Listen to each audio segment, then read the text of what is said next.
Good morning everybody. शुरू करते हैं आज नया डिवाइड थर्मोडायनेमिक्स का।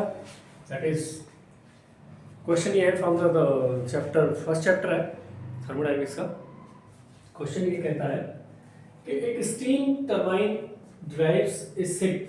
एक स्टीम टरबाइन शिप को ड्राइव करती है। Propeller through ship propeller through an 8 by ratio reduction gear. The average resisting torque imposed by the water on the propeller is 750 into 10 की power 3 Newton into meter, and the shaft power delivered by the turbine on the reduction gear is 15 megawatt. 15 megawatt. The turbine speed is 1450 rpm. Determine the torque developed by the turbine, the power delivered to the propeller shaft, the net rate of working of reduction gear. तीन चीज निकालनी है आपको। कैसे निकालेंगे देखो। होता क्या है इस शिप में, सपोज इट्स अ शिप। इसमें एक टरबाइन लगी हुई है, P फॉर टरबाइन। बड़ा बना लेते हैं थोड़ा सा। ये आपका शिप है, यहाँ पे टरबाइन है, this is T, that says reduction gear R, और ये both are connected to the propeller से कनेक्ट। टरबाइन पावर डेवलप करती है 15 मेगावाट।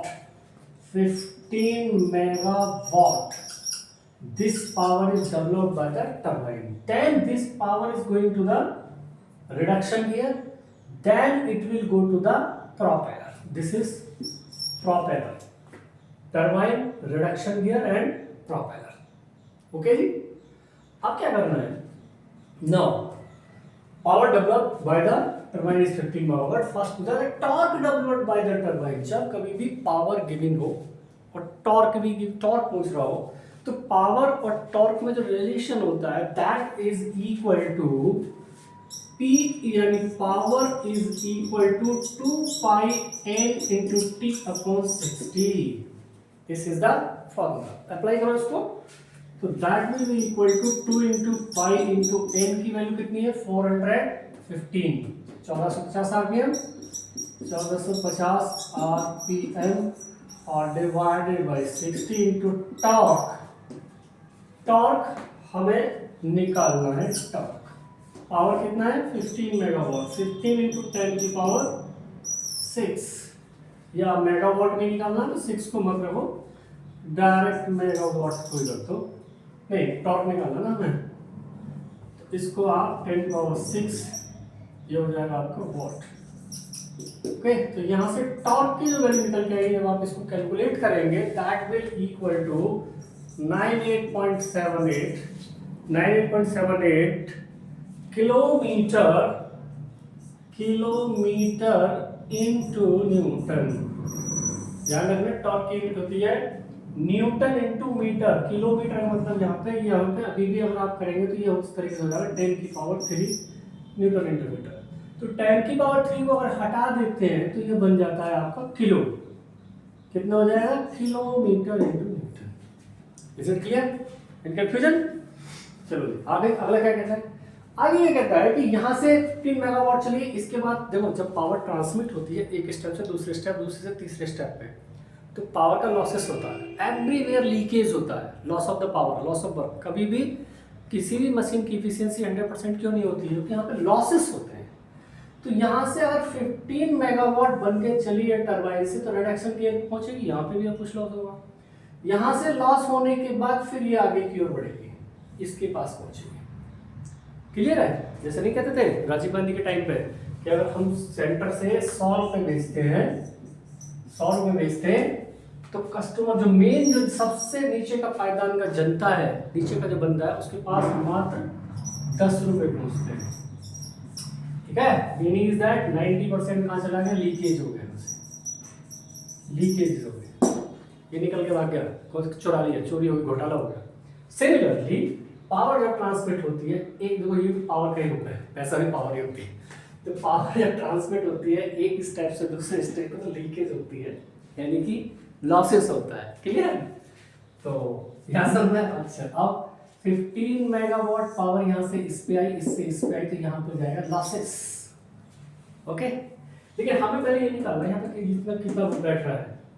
ठीक है, यहाँ पे कितना बैठ रहा है भाई, तो यहाँ पे टॉर्क दे रखा है इसने, यहाँ पे एक टॉर्क दे रखा है इसने 750 × 10⁻³ न्यूटन इंटू मीटर, यहाँ पे टॉर्क दे रखा है। अब क्या होता है, रिडक्शन गियर क्या करता है, रिडक्शन गियर क्या करता है कि इसको 8/1 रेशियो में, यानी कि इसकी स्पीड को 8 गुना कम कर देता है। कितना कर देता है? 8 गुना कम कर देता है, क्योंकि टरबाइन हाई स्पीड में चलती है और सिर्फ आपका लो स्पीड में चलता है। ठीक है जी। तो अब क्या करना है, तो लो स्पीड चलता है तो टरबाइन क्या करती है, इसको टरबाइन रिडक्शन गियर स्पीड को हाफ कर देता है। Now so speed of propeller, speed of propeller कितनी हो जाएगी, NP = 1450 divide by 8, that is equal to 181.25 RPM। कितना RPM हो गया, ये इतने RPM पे चल रहा है। टरबाइन कितने पे चल रही है, 1450 RPM पे। बीच में रिडक्शन गियर फंसा हुआ है, रिडक्शन गियर ने इसकी स्पीड को कम कर दिया। क्लियर है? अब टॉर्क हमें दे रखा है, स्पीड हमारे पास आ गई। अब यहाँ पे हम पावर निकालेंगे, वाटर कितनी पावर लगाना है इसमें, या वॉट शिप को आगे चलाने के लिए कितनी पावर की रिक्वायरमेंट है, दोनों ही बात है। ठीक है, यानी यहाँ से कितना पावर यहाँ पे पहुंच रही है वो, या वाटर इस पे कितना रेसिस्टिंग पावर लगा रहा है, अपोजिट पावर जो इसको रोक रहा है वो कितना लग रहा है।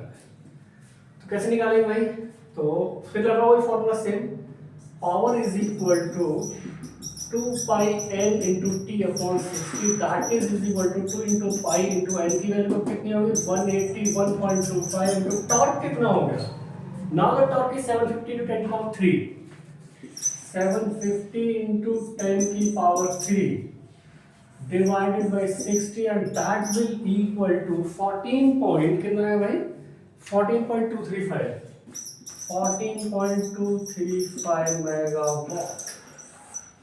That is the power available on the propeller. यानी कि यहाँ से 15 मेगावाट 15 मेगावाट चली और यहाँ पर कितनी पहुंची 14.235। तो बाकी कहाँ गई, डिफरेंस कहाँ गया, डिफरेंस रिडक्शन गियर खा गया, डिफरेंस रिडक्शन गियर खा गया। तो रिडक्शन गियर की अगर हम पावर निकालेंगे या उसका वो नेट रेट ऑफ वर्किंग निकालेंगे तो क्या होगा, इस पावर में से इस पावर को घटा दो, माइनस कर दो, इसकी पावर आ जाएगी, यानी यहाँ पे कितना लॉसेस हुआ है। क्लियर है? तो थर्ड पार्ट जो रेट ऑफ वर्किंग और net rate of working of reduction gear, net rate, third part rate of reduction gear is equal to कितना हो जाएगा, 15 megawatt minus 14.235 megawatt, that will be equal to 0.765 megawatt. This one is the third answer, 0.765 megawatt. Okay, समझ में आया? Clear? मिलते हैं new lecture.